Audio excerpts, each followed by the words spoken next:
Dieu ne vient pas, il vient tout seul, c'est-à-dire Père, Fils et Saint-Esprit, il ne vient pas sans cadeau. Et la théologie s'est mise à définir ces cadeaux que Dieu apporte en mon âme comme l'escorte de la grâce sanctifiante. Il vient accompagné par des cadeaux. Et parmi les cadeaux que Dieu va apporter, ce sont donc des cadeaux surnaturels, des dons surnaturels, qui vont être les vertus théologales, les vertus morales infuses et les dons de l'Esprit Saint. Les vertus théologales sont au nombre de 3, la foi, l'espérance et la charité. La foi qui perfectionne la raison et qui l'élève, à la fois qui vient rectifier la connaissance de la raison dans ce qu'elle pourrait connaître par elle-même et la conforter dans cette connaissance, et lui fait accéder à des connaissances qu'elle ne pourrait pas avoir par elle-même et qui relèvent de la révélation. Donc la foi est une certitude. On n'engage pas sa vie sur un doute. Imaginez-vous que vous avez apporté votre voiture au garage et le garagiste dit « Votre voiture est prête, vous pouvez la reprendre. » Ah ben merci, écoutez, il y avait un problème avec les freins, vous avez vérifié les freins? Ah oui, j'ai regardé un petit peu, j'ai pas trouvé le problème. Mais allez-y, j'ai essayé tout à l'heure, des fois ça freine bien, des fois ça freine d'un coup et des fois ça freine pas. Mais redites-moi s'il y a un problème. Vous allez faire le col en passant de la Suisse en France, en Italie, et vous dites, et donc, bah écoutez, des fois ça s'arrête correctement, des fois ça s'arrête d'un coup, donc vous passez dans le pare-brise, et des fois ça ne s'arrête pas. Et je descends le col comme ça, monsieur? Ouais. Mais faites confiance. D'accord. Non, non, non, non, je ne prends pas la voiture. Je ne prends pas la voiture. Je ne prends pas la voiture. Je ne prends pas la voiture. Hein? Et la foi implique une certitude. Est-ce que vous êtes angoissé maintenant? Vous êtes angoissé? Il y a une question importante quand même qui se pose. Levez juste les yeux. Vous voyez ce qu'il y a au-dessus de votre tête? Il y a plusieurs tonnes de béton. Et si on le prend sur la tête, ça ne fait pas du bien. Et selon les lois de gravitation terrestre, il se pourrait qu'une masse suspendue en l'air soit attirée par la gravitation vers le bas. Vous voyez ce que je veux dire?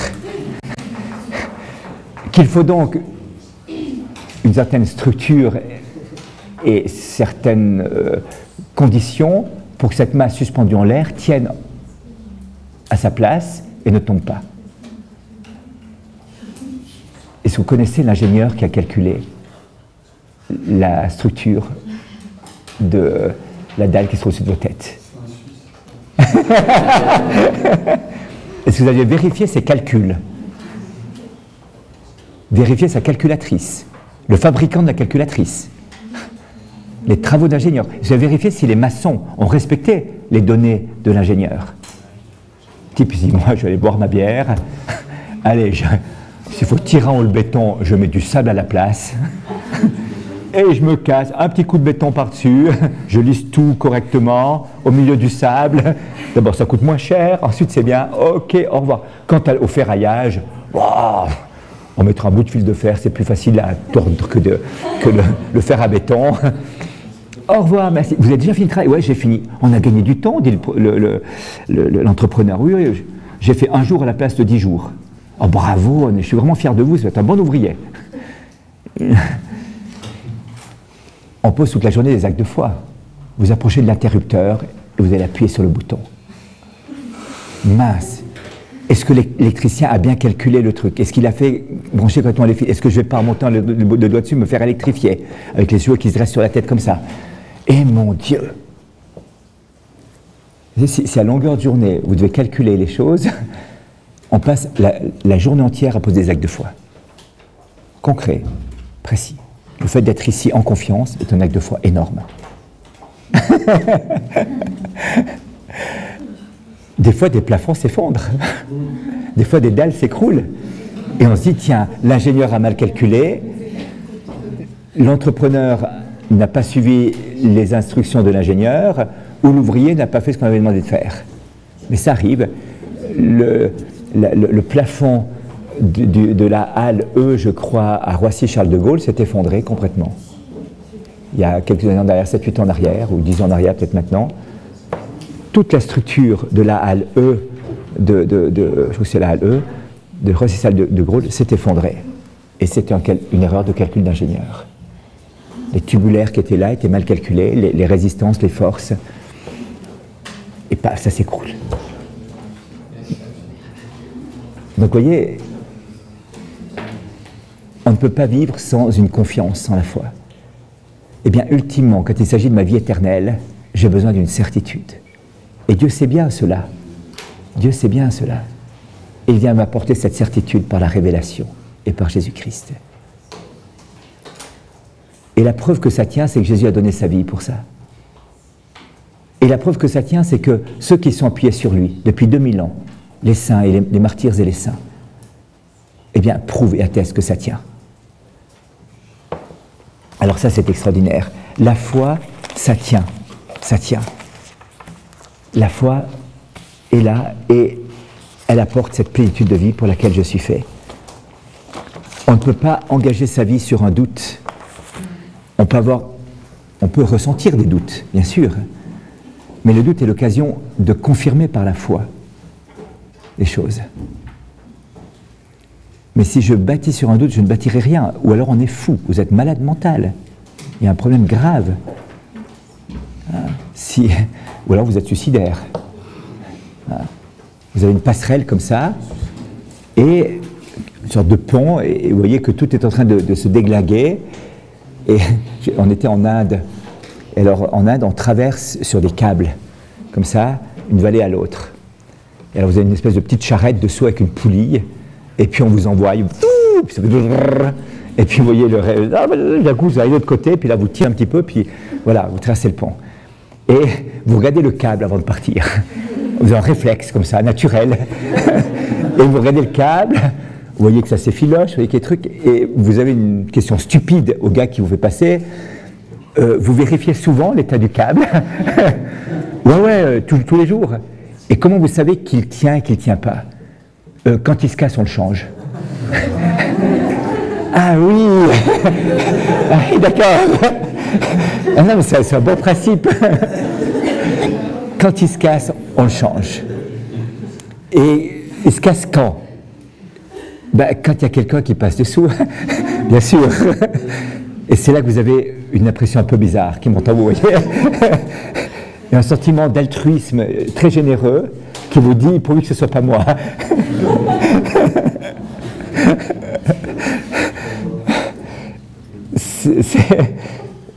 Ça met une ambiance, vous voyez. Ça met une ambiance. Alors vous dites, Seigneur, je te fais confiance. Mais... Bon, là, vous voyez que le câble est assez solide quand même. Enfin, vous pouvez quand même, par une expérience humaine, vous dire, bon, ça peut tenir cette fois-ci encore. Mais quand même. Et vous avez à côté le téléphérique qui ne fonctionne plus parce que le câble s'est cassé, vous voyez. Vous avez le câble sur lequel vous passez sur une petite charrette, et à côté le grand truc moderne qui justement s'est écroulé parce que le câble s'est cassé, et vous savez qu'il y a eu 11 morts qui ont parti dans la rivière comme ça. Parce que, voilà. Donc vous avez un petit peu cet élément-là, et ça donne, ça met une ambiance, quoi. Il y a une atmosphère toute particulière quand vous êtes en train d'être lancé sur le vide. Super, pourvu que ça se casse quand tu passes dessous. Alors là, il y a un problème. Non, on a besoin de cette certitude, voyez-vous, et la foi nous apporte cette certitude. La foi est certaine, la foi, ça tient. La foi, ça tient. C'est une révélation du mystère de Dieu qui est vrai et sur lequel vous pouvez bâtir votre vie. Vous pouvez ressentir des doutes dans votre chemin de foi. Ça fait partie du cheminement. Mais la foi elle-même n'est pas un doute. Après le Concile Vatican II, il y avait des théologiens qui avaient beaucoup de problèmes avec leur foi et qui, un avait écrit un livre, « Je doute donc je crois ». C'est du sophisme, c'est n'importe quoi. N'importe quoi. Non, je crois donc je crois. Et grâce à la foi, je vais purifier mes doutes. Grâce à la foi, je vais rentrer dans une certitude qui me permet de bâtir ma vie. Et le combat que nous avons tous, enfin, voilà, le combat que nous pouvons avoir des fois, c'est que quand un doute vient en moi, eh bien, je vais devoir chasser ce doute par une parole de Dieu. Mais est-ce que vraiment Dieu est amour?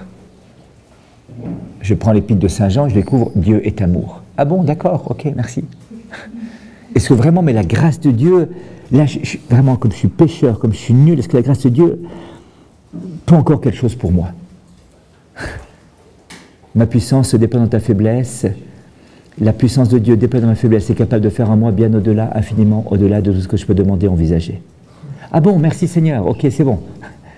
Donc la foi se fonde sur la parole de Dieu, voyez-vous? La foi se fonde sur la parole de Dieu. Et cette parole de Dieu va nourrir la foi contre toute autre parole de doute qui pourra surgir en moi. Et c'est là que j'ai le choix de croire en mon doute ou de croire en ma foi. C'est Pierre Goursat, le fondateur de l'Emmanuel, qui disait un jour à quelqu'un qui dit, avec plein de doutes, écoute, maintenant je te propose une chose.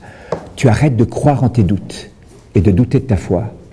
Tu vas commencer par croire en ta foi et douter de tes doutes. Tu arrêtes de croire en tes doutes et douter de ta foi. Tu vas croire en ta foi et douter de tes doutes. Et ça, c'est ma liberté. Est-ce que je crois en mes doutes? Et parfois, je crois ferme en mes doutes. Je les cultive, je les retourne dans ma tête, je les retourne et je les tourne. Et ils deviennent prégnants. Et puis, je commence à douter de ma foi. Alors qu'il faut faire l'inverse. C'est croire en notre foi et douter de nos doutes. Et ça, c'est le chemin de la liberté, ou le combat de la foi, le beau combat de la foi. La foi nourrie par la parole de Dieu, où Dieu vient répondre à mes doutes par une parole authentique et vraie, qui est le roc sur lequel je bâtis ma vie. L'espérance, deuxième vertu théologale, qui a deux objets particuliers. L'objet premier, c'est la fin de ma vie, la béatitude éternelle. Aussi une certitude qu'il est possible d'entrer dans la béatitude éternelle, entrer en Dieu pour l'éternité. Et deuxième objet corollaire de celui-ci, c'est que Dieu me donnera tous les moyens pour aller au ciel. C'est donc l'assurance de la grâce actuelle, c'est-à-dire de ce que Dieu va faire en ma vie à chaque instant, pour m'amener à la vie éternelle. Voilà. Donc deux objets de l'espérance. L'espérance va perfectionner la volonté, qui va fixer son regard, si vous voulez, sur la fin ultime de l'homme, la vision de Dieu, la vision béatifique, l'intimité avec Dieu pour l'éternité, et qui va rechercher le bien actuel, c'est-à-dire la grâce de Dieu à chaque seconde, pour être fidèle et prendre le chemin qui me conduit au ciel. La volonté a pour finalité, vous vous souvenez, le bien et le bonheur. Hein? Donc elle va, à ce moment-là, recevoir grâce au don surnaturel d'espérance. Comment dirais-je? Elle va être établie dans l'appel et la certitude de l'obtention du bien ultime qui est la béatitude, et va chercher le bien en permanence qui est la grâce actuelle pour pouvoir atteindre cette finalité de l'être humain. La nourriture de l'espérance, c'est la prière, particulièrement la prière confiante, particulièrement le Notre Père. Pas tant les mots du Notre Père que l'attitude du Notre Père. Il y a une dame assez impressionnante qui s'appelle qui s'appelle Tatiana Goritcheva. Goritcheva, une grande intellectuelle russe, soviétique à l'époque, athée, complètement athée, vivant dans les milieux les plus nobles de l'intellectualisme soviétique. Et elle a écrit un livre, son témoignage, et alors elle explique qu'elle était là, profitant bien de la vie, riche, aisée, voilà, comme on pouvait l'être dans ce paradis soviétique, et un mal-être, mais un mal-être atroce qui l'habitait. Et elle cherchait de tous les côtés de quoi calmer son mal-être, avec des instincts suicidaires. Et dit-elle, à un moment donné, est arrivé au milieu de notre groupe le yoga. Alors j'ai commencé à pratiquer le yoga à fond, à fond. Mais toujours, dans le premier temps, je me suis senti mieux, et ça ne passait pas, ce mal-être. une sorte de dégoût, d'incapacité à rentrer dans ça. Alors, il disait, j'essayais de documenter mes temps de yoga, mais je faisais des tentatives de suicide en même temps, et j'arrivais plus à vivre, quoi. Et le yoga me calmait quand même, jusqu'au jour où, dans un livre de yoga qu'elle lisait, était proposé comme mantra, vous savez, ces paroles que l'on répète comme ça, le Notre Père. Je ne sais pas comment il avait atterri là, mais il était là, à part du Om traditionnel et d'autres formules qu'elle répétait dans ces techniques, était proposé leur milieu le Notre Père. Alors j'ai commencé à proposer, à répéter le Notre Père comme un mantra, sur un temps monocorde, répétitif, laissant vibrer les sons en mon corps. Et à la troisième fois, effondrement. C'est plus un mantra, c'était une prière. Le Père était là, j'étais sauvé, j'étais aimé, j'étais touché, j'étais porté par ce Père qui était là. Alors elle raconte cette révolution du Père qu'elle découvre. C'est bouleversant son témoignage. Et alors elle était devenue assez sévère contre les chrétiens en disant « Mais vous avez un trésor et vous ne le vivez pas, votre filiation divine, l'expérience du Père, cet abandon confiant entre les bras du Père. Pourquoi vous ne le vivez pas? Mais c'est n'importe quoi votre histoire. Allez-y hein. Donc elle s'est convertie, je crois qu'elle vit encore, j'ai cru qu'elle était décédée, et on m'a dit récemment qu'elle vit encore en Allemagne maintenant. Voilà, Tatiana Goritcheva. Et donc, voilà, tout d'un coup, la prière urbaine n'est pas un mantra, n'est pas une formule, n'est pas une... Il y avait un sketch comme ça de quelqu'un, il faut que je fasse ma prière, mon Dieu, j'ai pas fait ma prière. Alors il se met, Notre Père qui est aux cieux. Tu m'appelais? Il y a une voix off qui dit, tu m'appelais? C'est qui toi? Je suis Dieu. Non mais laisse-moi prier.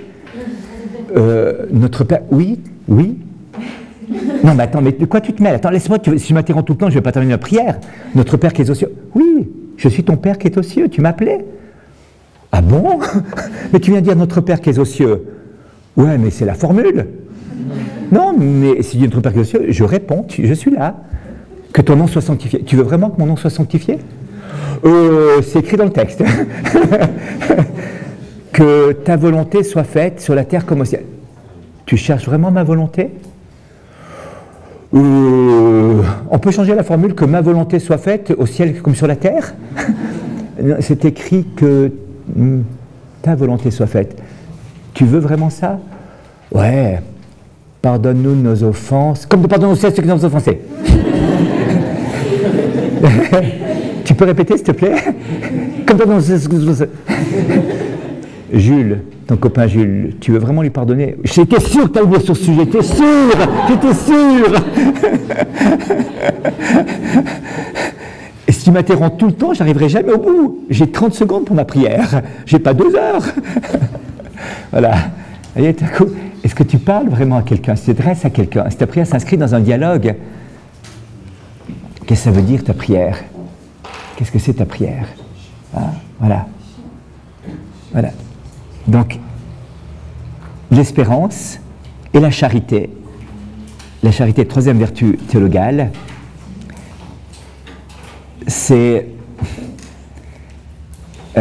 cette vertu qui m'unit à Dieu dans l'amour, qui vise l'union avec Dieu.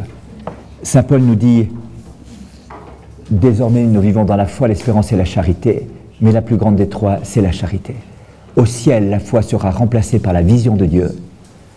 Au ciel, l'espérance sera remplacée par la possession de Dieu. Au ciel, la charité restera la charité. Donc la charité, elle, ne passera pas, dit saint Paul. Pourquoi appelle-t-on ces trois vertus théologales? Parce qu'elles touchent Dieu en elles-mêmes. Parce que ces vertus qui sont des dons de la bonté de Dieu et qui me sont donnés au baptême, mais de nouveau qu'il va falloir exercer dans ma vie, me permettent de toucher Dieu, d'être en contact avec Dieu. Ce sont, les vertus théologales de foi, d'espérance et de charité, sont les seuls moyens proportionnés qui me permettent de toucher Dieu. Autrement dit, ce ne sont pas mes feelings, mes émotions, mon ressenti qui me fait toucher Dieu. C'est mes actes de foi, d'espérance et de charité. Ce qui veut dire que ma relation avec Dieu consiste dans le fait de poser des actes de foi, d'espérance et de charité. Seigneur, je crois en toi, augmente en moi la foi. Seigneur, j'espère en toi. Seigneur, je désire ardemment ce bonheur pour lequel je suis fait, cette béatitude pour laquelle je suis fait. Seigneur, je crois que ta grâce m'est donnée pour atteindre le bonheur pour lequel je suis fait. Seigneur, je sais que tu m'aimes et je veux t'aimer en retour. Ma vie spirituelle, ma vie chrétienne consiste dans le fait de poser des actes de foi, d'espérance et de charité. Ça, c'est le cœur même de ma vie qu'on appelle théologale, de ma vie surnaturelle, de ma vie d'intimité avec Dieu. Rien d'autre me permettra de toucher Dieu. Rien d'autre, rien d'autre. Pas mon ressenti, pas mes émotions, pas ma position physique. Je peux être agenouillé, c'est très bien, et c'est un signe de respect de Dieu, mais ce n'est pas de cette façon-là que je touche Dieu. Mais c'est très bien. L'Église nous demande de le faire d'ailleurs. Le fait d'être debout, mais c'est pas ça. Ce qui me permet de toucher Dieu, et c'est pas parce que j'ai ressenti un frisson passer de l'occiput à la pointe du petit orteil que j'ai vraiment, Dieu était là. Peut-être que son souffle a fait ça, mais c'est pas lui. Je touche Dieu par la foi, l'espérance et la charité. Or, comme la foi, l'espérance et la charité perfectionnent mon intelligence et ma volonté et se situent comme un don de Dieu inscrit dans mon âme spirituelle, c'est donc en dehors du ressenti que se situe ma relation avec Dieu. Il s'agit donc d'une activité spirituelle, pas cérébrale, spirituelle. Il se peut que dans sa bonté, Dieu me fasse ressentir quelque chose. Il se peut que tout d'un coup, dans mes émotions, que des larmes viennent. Merci Seigneur. Il se peut que d'un coup, mon cœur se réchauffe. Merci Seigneur. On a une fille qui était chez nous, qui avait passé plusieurs années dans la drogue, 5 tentatives de suicide. Et puis, bon, elle pétait les plombs sans arrêt. Alors j'ai dit, écoute, quand tu pètes les plombs, va à la chapelle, c'est mieux. Elle me dit, je ne crois pas à ton Jésus. Je dis, mais va à la chapelle, au moins tu nous fous la paix là-bas. Jésus, il supporte, mais non, tu ne supportes plus. Voilà. Donc c'est bien, tu vas là-bas, puis tu lui dis ce que tu as. Alors elle faisait ça. Et puis, un jour, je la vois sortir. Alors c'était assez dur, vraiment. Puis je la vois sortir de la chapelle, puis elle était là, puis elle me dit, aïe, aïe, aïe. Je dis, mince, qu'est-ce qu'elle me dit? C'est le cœur. Je dis, viens, on part vite à l'hôpital. Elle me fait une crise cardiaque maintenant. Alors, elle me dit, non, non, c'est l'amour. Ah, je dis, l'amour? Elle me dit, ouais. Alors, elle m'explique qu'elle était dans la chapelle, puis elle a dit, cette fois-ci, Seigneur, moi, j'en peux plus. Je viens tous les jours depuis des semaines et des semaines ici. Il n'y a rien. Moi, je ne peux plus continuer à vivre comme ça. C'est trop dur. Moi, Seigneur, moi, j'arrête, quoi. Et je te demande pardon si tu existes, mais moi, je ne peux plus parce que là, ouais, c'est impossible, c'est impossible. Et moi, j'arrête là. Je me suicide maintenant, c'est fini. Et puis, mais je te laisse 1 heure maintenant pour me dire si tu existes. Donc, elle est allée 1 heure devant le Saint-Sacrement, mais collée à ça de l'ostensoir, hein. Accrochée à l'autel, et comme ça. 1 heure, mais elle dit 1 heure, pas 1 minute de plus. Au bout d'1 heure, je regarde la montre, je dis, c'est fini, tu m'as rien dit, c'est fini, au revoir, tu n'existes pas, ou en tout cas, peu importe, mais moi, je vais me suicider. Et elle dit, au moins, je me suis levé, j'ai senti mon cœur transpercé par l'amour, brûlant d'amour. Je suis parti en larmes, elle est restée encore un moment là, quart d'heure, 20 minutes, elle dit, je ne sais pas combien de temps à ce moment-là que je suis resté. Et c'est au moment-là qu'elle sortait de la chapelle, que j'ai retrouvée. Eh bien, mais bouleversant, je peux dire, c'était le changement radical. Elle a fait, on est parti à Saint-Jacques-de-Compostelle après. Là, elle était allée à la grotte de Lourdes juste avant, elle a mis ses médicaments sur la Vierge Marie. Heureusement qu'elle ne m'en a pas dit, parce que je n'aurais pas autorisé, mais elle a bien fait de ne pas me le dire. Elle a pris les médicaments, elle a passé, elle a fait une formation, elle a passé son bac, et elle termine son master aujourd'hui. En étant croyante, pratiquante, bien sûr, en ayant Jésus au cœur de sa vie. Comme ça, n'ayant plus retouché de drogue, plus rien du tout. Et voilà, Dieu, dans sa bonté, est venu la toucher comme ça, voyez-vous. Et son cri du cœur, je crois qu'il était tellement vrai, tellement sincère, tellement que Dieu a eu ce moyen-là. Mais c'est pas avec ça qu'elle a pu durer, voyez-vous, parce qu'elle n'a pas ressenti tous les jours de sa vie après le cœur qui fait boum boum. Hein, voilà. Donc, mais Dieu l'a touchée de cette manière-ci. Parfois par le don des larmes. D'un coup, il y a des larmes qui viennent. D'un coup, une image qui peut venir. Une image qui vient. Et Dieu me touche. Alors, je peux dire, c'est du hasard. C'est n'importe quoi. Mais oui, il y avait un petit courant d'air. Et mes yeux ont commencé à s'embrumer. Et donc, les larmes qui ont coulé étaient le fruit d'un courant d'air. Oui, eh bien, je peux dire, tiens, Dieu m'a fait signe. Là encore, ma liberté s'exerce. J'ai eu telle image et Dieu m'a fait signe. Ou bien non, mais c'est n'importe quoi, c'est mon imagination. Et puis je peux adhérer à ça.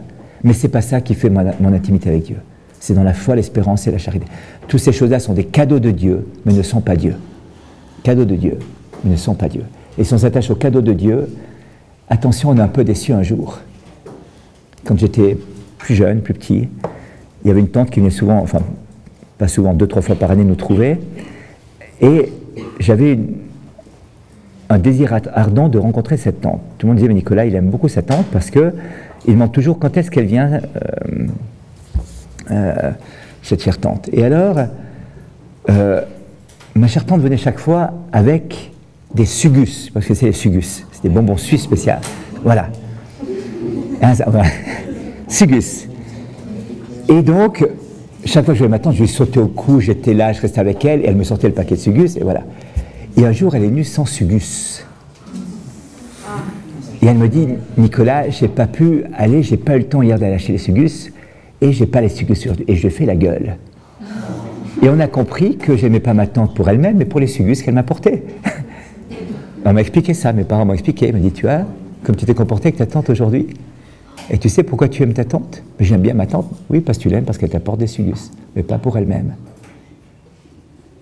Ah bon?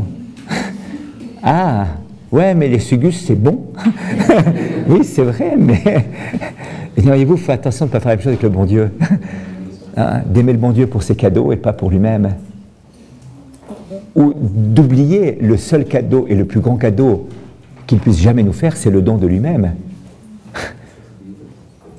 Dieu se donne. Et c'est pour ça qu'on dit que le don de Dieu, c'est la grâce sanctifiante, dont on a parlé tout à l'heure. Le don de Dieu, c'est lui-même. Et il vient escorter de cadeaux. Les poches pleines de cadeaux. C'est-à-dire les vertus théologales, les vertus morales infuses, les dons de l'Esprit Saint. Voilà. Mais le don de Dieu, c'est l'Esprit Saint, c'est Dieu lui-même. Dieu se donne. Dieu se donne. Donc, pour les vertus théologales, je ne vais pas aller plus loin, mais comprenez bien que c'est par ces actes de foi, d'espérance et de charité que je touche Dieu. Donc, ma prière sera des actes de foi, d'espérance et de charité. Voilà. Vertus morales infuses, ben, je l'ai dit, on a les vertus morales acquises, celles qu'on a vues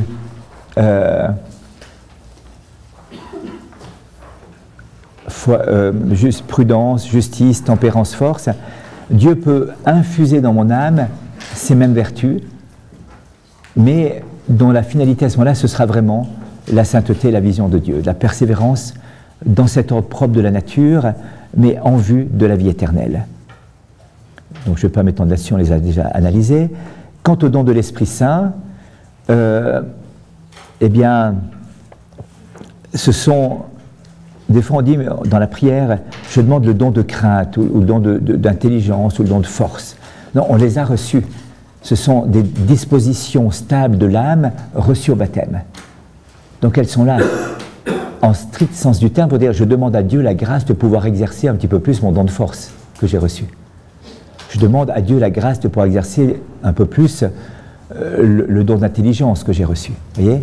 Mais les dons sont donnés, définitivement, et sont des dispositions de l'âme spirituelle que Dieu a établies en moi en vue de vivre selon la volonté de Dieu.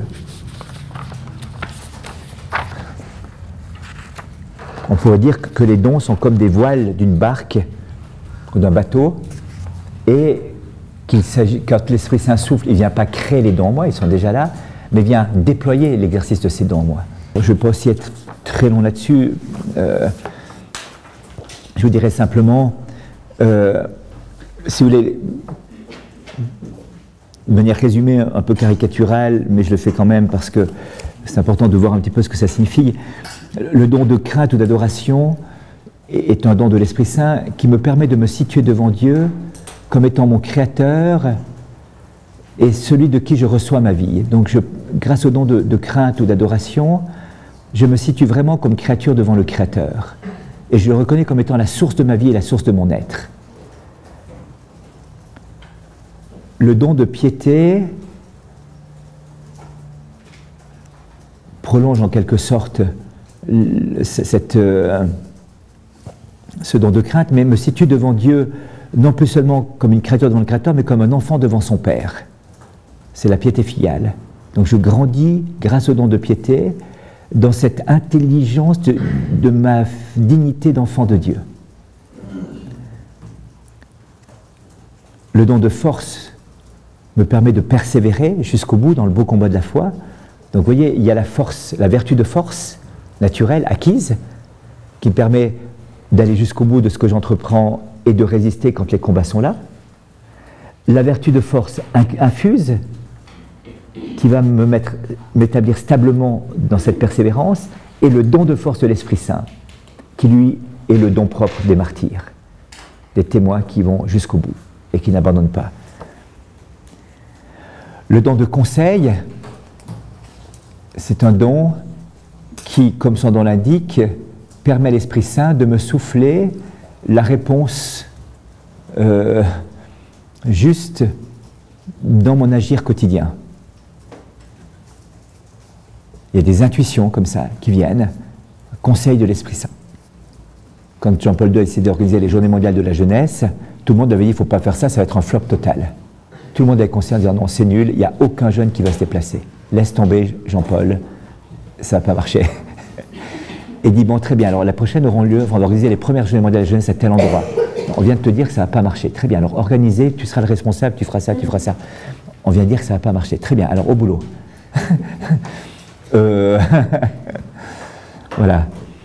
Donc un conseil de l'Esprit Saint. La science, la science nous fait voir ce qui est bien, ce qui est beau, ce qui plaît à Dieu. Donc la science me fait connaître de l'intérieur le bien et le vrai. De manière générale. Le conseil me fait appliquer ce bien et ce vrai dans ma vie concrète particulière. Je peux très bien savoir de manière assez certaine que c'était un jour avec Sœur Emmanuelle Ducaire, une fille un peu angoissée comme ça qui vient la voir et dit Sœur Emmanuelle, faut que je vous parle, faut que je vous parle. Alors, très bien, très bien. Alors qu'est-ce que tu as à me dire, ma petite? J'aimerais tellement me donner, servir les autres, j'aimerais tellement, vous qui avez voyagé dans le monde entier, qui avez servi les plus pauvres, vous pouvez m'aider où je pourrais aller, peut-être au Caire, peut-être au Soudan, enfin. Puis Sœur Emmanuelle qui était là, ma petite, c'est gentil, c'est beau, ça t'aimerait servir les autres. Oui, j'aimerais servir, c'est mon désir, c'est le plus profond, oui, c'est le plus profond de mon cœur, ça me torture. Très bien, va vite faire la vaisselle. Voilà.